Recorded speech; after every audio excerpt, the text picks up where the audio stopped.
What's up, everybody? This first video since being back in California. The ride from San Antonio back here to Southern California was pretty quick. Not quick, but I just did it consecutive days of 10-hour riding, that type of thing. Bike made it. 5,000 miles I put on it. No problems. It made it the whole way, and I'm really impressed with the fact that it pulled this off. Heading up to San Francisco now for about a week. Being back home has been pretty challenging. I guess this is home. It's hard actually to be able to understand what everybody's saying after spending time not being able to understand what everybody's saying. First thing I did is I got home, and the next morning went to have breakfast at my favorite place in Seal Beach, and just hearing the conversation was like, oh my God, these people are crazy. It was a bit of culture shock to kind of get back in touch with just hearing the conversations that are going on around me and adjusting to, I guess life here, or what life is here. I don't know if it's been my bad diet, or if it's just being back here, wherever here is. I don't know if it's California, I don't know if it's Orange County, I don't know if it's the US, I don't know if it's the world, but whatever this is, it makes me crazy. I don't want to do this with my life. This isn't where I want to be. Like I said, I'm not even sure what I mean or where I mean, because I'm not convinced that this place is different than any other particular place. Everything has its problems and its pluses and minuses. Everything has its setbacks, and the people are people, and some cultures have different issues than others. But I'm pretty much convinced that I'm not going to change, and I guess what I consider to be like the vibe of Southern California isn't going to change. So time to stop trying to make that work. That's just not a relationship that I think is going to be successful. I've been back a week and I'm completely lethargic, gaining weight, can't seem to think clearly. When I was in Mexico, I started eating things that I wouldn't eat in the US, because in the US they would have high fructose corn syrup in them. In Mexico they don't have that in it, so I was eating those things, and I react pretty strongly to that particular ingredient. It actually really affects my mood. So, I came back here and I was like, oh man, but I want a Coke. So I'd have a Coke and I'd put some ketchup on my fries. It's not good for my brain. So I'm going to shake that part off, work on my diet, see if my issues are something that aren't necessarily the vibe of this place. Maybe some of this can be reconciled, or at least eased a little bit, while I'm figuring out what's next. But I'm pretty sure what's next is Southeast Asia. I've been doing some research. I would like to see Vietnam. I would like to see Laos, Cambodia, Burma, Thailand, Malaysia.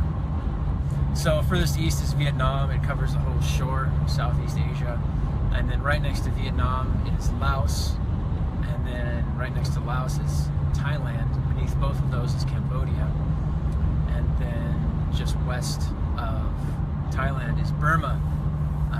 And I think it's called Myanmar now.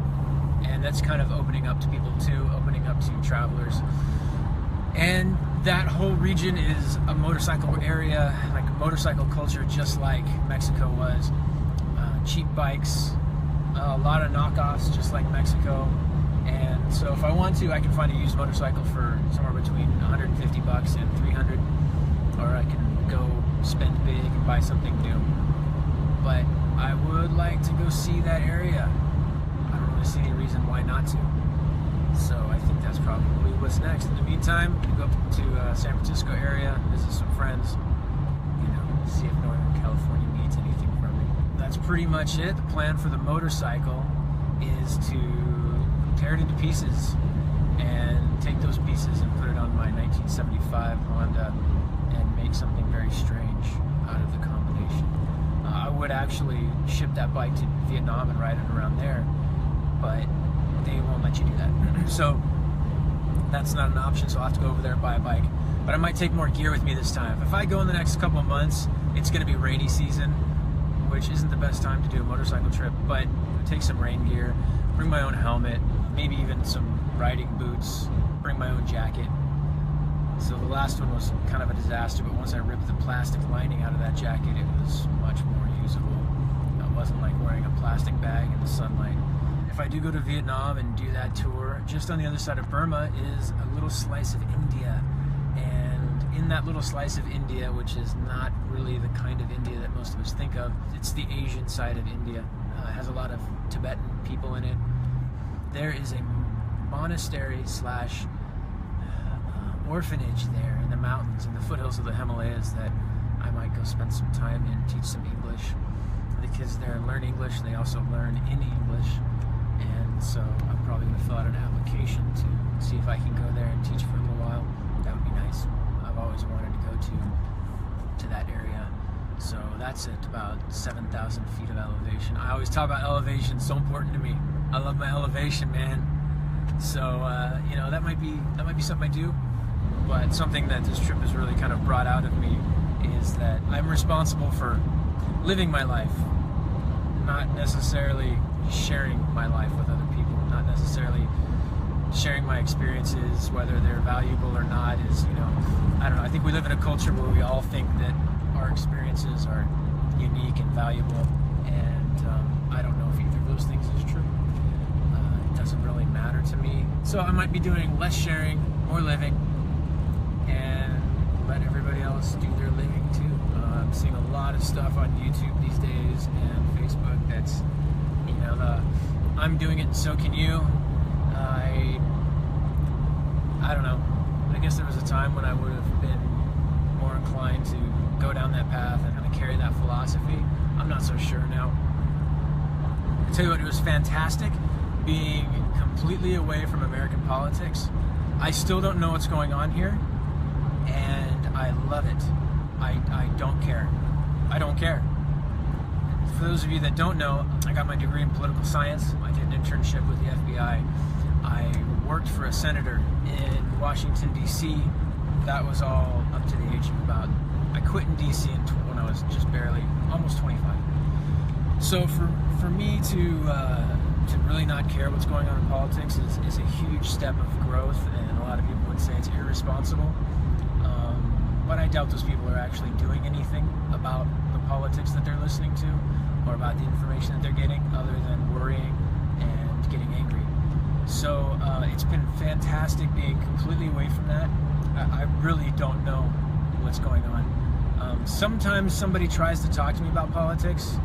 I don't allow that. It's not a part of my culture anymore. So yeah, I don't care. If something's going on in politics, just so you know, I don't care. And I've got other things that I need to tend to, things that I think are more important and will be more beneficial. Yeah, that's been great. I like to keep this thing going. I would advise you to tune out as well.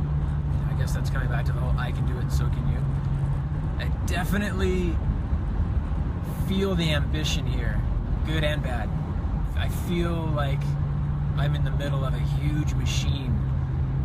And being here in Orange County in particular, there's this feeling that you're being chased by a huge rolling gear, and if you don't run fast enough, you're going to get caught up in it and just destroyed.